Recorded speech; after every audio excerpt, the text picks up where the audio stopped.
نہیں ہوا، لمحہ لمحہ عدل کی راہوں پہ گامزن رہو گے، اپنا محاسبہ کرتے رہو گے، اپنے عقائد کا محاسبہ کرتے، تمہارے عقائد میں خرابی نہیں چاہیے۔ تمہارے تین بنیادی عقیدہ توحید، عقیدہ رسالت اور عقیدہ آخر، عقیدوں میں کبھی بھی بگاڑ نہ آنے۔ اللہ جل شانہ کی جو شانیں ہیں، اللہ کی جو عظمت ہے، وہ تمہارے رگ و ریشہ میں ہر وقت اس کا روب کی خشیت موجود۔ انبیاء علیہ السلام کی عظمتوں کے باوجود کہیں ایسا نہ ہو تمہارے خرابی اور غلوف کا شکار ہو جائے، جس طرح کہ اللہ کی شانیں، اللہ کی وراء الورا ہے، اور پھر دوسری بات کہیں ایسا نہ ہو توحید کے نشے میں انبیاء کی تکثیر کر اور نبی کی شان تمہارے لیے تکلیف کا سبب بننے لگ جائے۔ شاید اس سے توحید میں کوئی فرق آتا ہے، میاں توحید میں فرق نبی کی عظمت سے کیسے آئے گا؟ اس لیے کہ دینے والا تو میرا رب ہی ہے۔ وَرَفَعْنَا لَكَ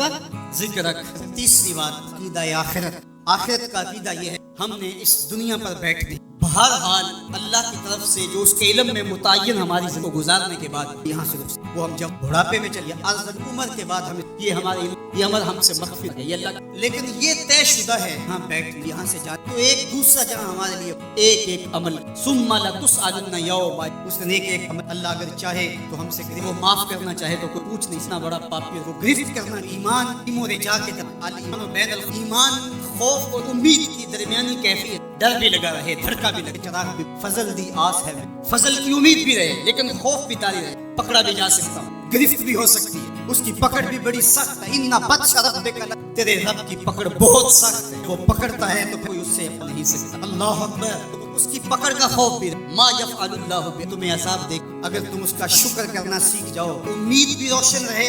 اور خوف بھی۔ ایمان کے اندر شیخ علیہ رحمت حضرت سیدنا عمر رضی اللہ تعالیٰ فرماتے ہیں کہ اگر مجھے یہ پتا چلے کہ سارے لوگ جنت کے، ایک شخص جو یہ پتا چلے سارے لوگ اور ایک ہی فلاں، اگر ہم نے اپنی آخرت فلاں بخشا گیا تو وہ کہتے ہیں اگر سارے جنت میں جائیں، یہ خبر ہو کہ ایک نے جہنم پھنس جاؤ، یہاں نشان پر درد خاص نے امید نے بڑے کی عزت اس لیے اس کی چھوٹے عیب دیکھ کو کہا کہ میری من کو آگ لگی۔ شخص وہ بندہ 40 سال تک اس سے باقی رہے، 40 سال کے افسر نے اب اگر اجے بھی بدیوں باز نہ آئے، یا ایھا الانسان میرا رب پکار کے او بھاگنے والے آج اب میں یہ بات 100 بار کہ میرے سننے والے میرے 1000 بار چاش، اور امید کی ایسی جگمگاتی کرنیں روشن ہوتی ہیں، میں چراغ ہو جاتا ہے، اور جب میں یہ بول رہا ہوتا ہوں تو میرے اندر اور اللہ کے تشکر کے اندر درد کی کیفیت بھی پیدا ہو رہی ہوتی ہے کہ وہ رحمت بھرے لہجے میں پکار کے کہہ رہے سرکش کو، متمرد کو، باغی کو، جو اس کی دہلیز چھوڑ کے بھاگ گیا، او بھاگنے والے آجا پلٹی۔ ایسے بھی آواز دے کوئی، ایسے بھی ملک کے میں ایک اور جملہ اعتدال میں تقسیم نہ مانا، وہ ایک مشہور تو ہے اللہ کے حق فائق ہے، اللہ کی خیر ہے، بس وہی بات کی تو یہ بات اچھی طرح ذہن نشین کر، یہ بھی آپ کے اعمال میں اور آپ کی افکار میں اور آپ کے نظریات میں غلط پیدا ہو کہ آپ نے اللہ کے حق کمتر سمجھ غالب کیا، ایسا نہیں ہے، اللہ کے حق سب سے زیادہ۔ اللہ تعالیٰ نے مجید میں ایک موقع پہ وما قدر اللہ حق کا قدر، اللہ کی قدر کا حق کی ادا کی، تمہارا خالق لگتا ہے، کس کے روایات کے عبادت کی توجہ دلائے گی تو اس کا مطلب یہ ہے قیامت کسی نے اس کا حق غصب، اب اللہ تعالیٰ کس طرح کا حلفہ، یہ شخص